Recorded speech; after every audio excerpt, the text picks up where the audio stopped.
मैं बहुत दुख से और कष्ट से यहाँ खड़ा हूं, व्यथित हूं। दर्द भरी घटनाएं इस देश में होती जा रही है और एक दिन नहीं, रोजाना हम देख रहे हैं या तो वहां आतंकवादियों के हमले हो रहे हैं, जवान शहीद हो रहे हैं, रोजाना नागरिकों पर भी हमले हो रहे हैं और दूसरी तरफ अंदर, देश के अंदर भी जो घटनाएं हो रही है वो हर एक व्यक्ति यहां बैठा है वो अंतर्मुख होकर उसको देखना चाहिए। कुछ विषय को लेकर अलग ढंग से बात कर रहे थे। अब जब हमने सुना जो जवाहरलाल यूनिवर्सिटी में हुआ, उसके पहले आंध्र में वेमुला का भी जो घटना हुई, तेलंगाना में, उसे भी हमें दर्द पहुंचा। एक जवान बच्चा, लड़का, रिसर्च करने वाला, पीएचडी करने वाला लड़का आत्महत्या पर जाता है, वो कोई अच्छी बात नहीं है। मैडम, जब जवाहरलाल यूनिवर्सिटी की बात आई, बहुत गर्व से मैं उसकी तरफ देख रहा था। 1969 में उसकी स्थापना हुई। उस जवाहरलाल यूनिवर्सिटी में बहुत सारी फैकल्टीज है, बहुत बड़ा उनकी कक्षा है जहां वो पढ़ाते। उस जवाहरलाल यूनिवर्सिटी के अंदर ये जो संस्था है, डेमोक्रेटिक स्टूडेंट्स फेडरेशन, AISA, ऐसे तीन चार छात्रों की संगठनाएं हैं। अफजल गुरी की 3री बरसी पर वहां सांस्कृतिक संध्या का आयोजन हुआ। अब ये वाकई मुझे दर्द देते गया। कौन अफजल गुरु? उसके लिए आप सांस्कृतिक संध्या करते हो और घोषणाएं क्या? हम क्या चाहे? आजादी, एक हमारा आजादी, हक हमारा आजादी, कर लेंगे आजादी, कश्मीर मांगे आजादी। जवाहरलाल यूनिवर्सिटी पढ़ने के लिए आए हो और ये घोषणाएं दे रहे हो। हम सारे लोग फ्रीडम की बात कर रहे हैं। मुझे समझ में नहीं आया, हम स्कूलों में क्यों जाते हैं, हम कॉलेज में क्यों जाते हैं,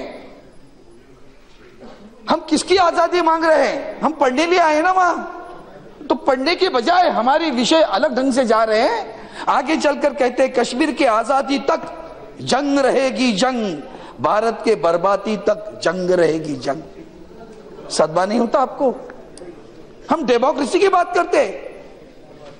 मैडम, इस संस्था की जो संगठन है मकबूल हट की बात करते हैं। उस मकबूल भट्ट, मैं आज पूरी याद दिलाता हूं जानबूझकर, थोड़ी मुझे 2 मिनट समय देना प्लीज। 14 सितंबर 1966 में पाकिस्तान के साथ हाथ मिलाकर इन्होंने अपने पुलिस पर हमला किया। मकबूल हट ने, इंस्पेक्टर अमरचंद मारा गया। 1966 से चल रहा है मकबूल हट का। मकबूल भट्ट ने 1971 में अपना इंडियन एयरलाइंस का विमान जहाज लेकर भाग गए, लाहौर में लेके गया। उसका भी मुख्य संचालन मकबूल हट नहीं किया, भट्ट नहीं किया। 1976 में भारत की फौज ने उसे पकड़ लिया। पकड़ने के बाद में 3 फरवरी 1984 में जम्मू कश्मीर लिबरेशन फ्रंट, उनके ऊपर मुकदमा चलता रहा। उसके ऊपर मुकदमे, उसे शिक्षा हुई, शासन हुआ, फांसी की सजा हुई। फांसी की सजा होने के बाद में 1984 में उन्होंने तब तक राष्ट्रपति के पास अर्जी की गई माफीनामे के बारे में। उस 84 में लंदन में अपने भातरे करके वहां कॉन्सुलेट में काम करते थे, उनको पकड़कर लेकर गए, भाग गए। अब वो म्हात्रे को जब लेके, रविंद्र म्हात्रे, आज उस सारी चीजें मैं जानबूझकर बताता हूं, वो रविंद्र म्हात्रे को लेकर गए और कहने लगे कि मकबूल भट्ट को छोड़ दो। इंदिरा गांधी जी या उस वक्त प्रधानमंत्री थी, उन्होंने कहा कि हम आतंकवादियों के सामने झुक नहीं सकते। क्या हुआ? 4 दिन के बाद में मकबूल भट्ट के लोगों ने लंदन में रविंद्र म्हात्रे की हत्या की, रास्ते पे उसका शव फेंक दिया 4 फरवरी को। और वो शव फेंकने, उसकी हत्या करने के बाद में 3 दिन के अंदर उस वक्त प्रधानमंत्री इंदिरा गांधी जी ने जो अर्जी उन्होंने राष्ट्रपति के सामने की थी, उसको राष्ट्रपति को विनती की कि अर्जी आप उसका फैसला कीजिए। उनको उस फैसले के मुताबिक अर्जी उसकी राष्ट्रपति ने मान्य नहीं की और 11 फरवरी को मकबूल भट्ट को फांसी दी गई। 1984 में फांसी दी गई है। आज तक वो लोग मकबूल भट्ट को भूले नहीं। हम तो रविंद्र मात्रे को भूल गए। हम सियाचिन की बात करते, हनुमंतप्पा को भूलेंगे, पठानकोट की हत्या को भूलेंगे, लेकिन आजादी के नाम पर, डेमोक्रेसी के नाम पर छात्रों को कुछ भी नारे लगाए, उसके ऊपर हम समर्थन करेंगे। मुझे बुरा लग रहा है। समर्थन करते हो आप? किस बात का समर्थन कर रहे हो आप? राजनीति चल रही है। देश में एक नई सरकार आई। हाँ ठीक है, सरकार की भी गलतियां होती रही होगी। मैं नहीं कहता हूं कि आप आलोचना नहीं करें, आप जरूर आलोचना करो, लेकिन देश की अखंडता पर अगर कोई आंच आती है तब तो हम सब मिलकर उसके खिलाफ लड़ने चाहिए। वो नहीं हो रहा है। आज हम बता रहे हैं कि तुमने क्या किया, हमने क्या किया। हम तो लड़ाई देख रहे हैं दोनों की। बहुत बुरा लग रहा है। मैं बहुत व्यथित हूं।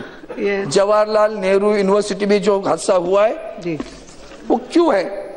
इसके बाद में 2-3 चीजें मैं महत्वपूर्ण बताना चाहता हूं। ये कहां से शुरू हुआ? ये सारी संगठनाएं हैं वो नक्सलवाद से जुड़ी हुई है, लेफ्टिस्ट है। लेफ्टिस्ट होना कोई गलत नहीं है, लेकिन लेफ्टिस्ट होकर देश की अखंडता पर आंच लाना गलत है। यह कब हुआ?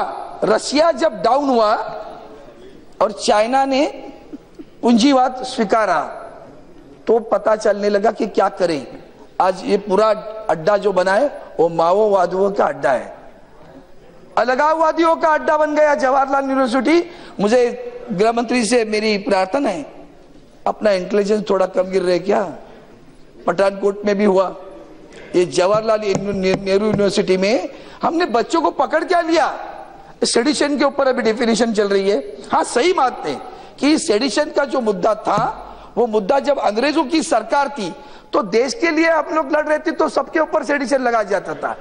124A उसको लेकर आज हम किस तरह से कर रहे हैं उसको भी युवा, इस देश की ताकत है।